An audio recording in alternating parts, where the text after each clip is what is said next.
Dikenal sebagai negara dengan jumlah populasi terbanyak di dunia, India siap membuka peluang kerjasama untuk 3 sektor, yaitu perdagangan, pariwisata, dan teknologi.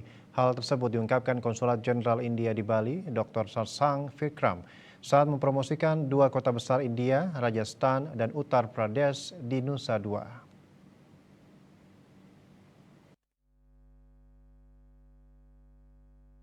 Kedekatan hubungan antara India dan Bali sudah terjalin sejak dulu, di mana keduanya memiliki kesamaan dalam hal kebudayaan dan agama. Berdasarkan kesamaan latar belakang tersebut tidak menutup kemungkinan keduanya untuk menjalin kerjasama dan saling melengkapi satu sama lain. Konsulat Jenderal India di Bali, Dr. Sarsang Vikram mengatakan, India dan Bali memiliki kesamaan dari berbagai sektor antara lain. Bali memiliki pengalaman dalam mengelola pariwisata dan India secara mendasar memiliki 3 sektor yang dapat dijajaki untuk menjalin kerjasama antara lain perdagangan, inovasi, dan teknologi. Ia menambahkan India memiliki IT Hub di mana untuk kedepannya diharapkan India dapat berbagi pengalaman tentang teknologi dan industri.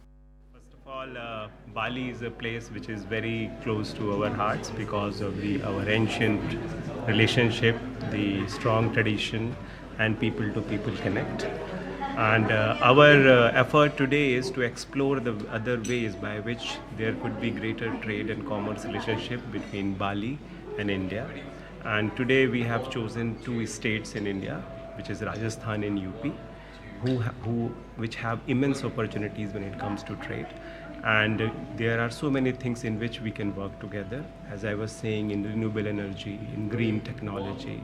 Tourism, of course, is a sector where both like in this case Rajasthan as well as Bali have great tourism experience, so we can learn from that also.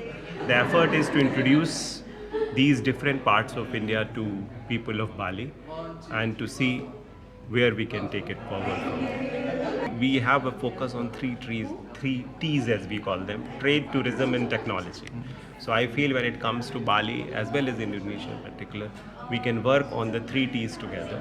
Trade is important, of course, tourism is important, and technology, especially for developing countries like India and Indonesia. As we go forward, what can we teach each other? As I was saying about the IT, that India is an IT hub. Maybe we can share our experiences. Maybe we can train the people from Bali.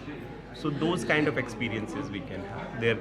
Every industry has different kind of requirements. Some requirements, it's possible that if new Indian investment comes here, the youth of Bali will get greater opportunity in their careers. They will find better jobs. So that is the effort. Dr. Sarsang Vikram memaparkan India memiliki 2 wilayah besar yaitu Rajasthan dan Uttar Pradesh yang memiliki potensi teknologi, inovasi, dan investasi. Hal ini membuka peluang kerjasama dengan Bali khususnya dalam bidang investasi. Dengan investasi tersebut diharapkan dapat membuka peluang bagi warga Bali yang ingin mengembangkan karir terutama dalam bidang teknologi dan menemukan pekerjaan yang lebih baik. Diharapkan melalui kerjasama ini dapat mempererat hubungan antara India dan Bali semakin intens untuk bisa melakukan kerjasama. Bunga Widrayani, Bali TV.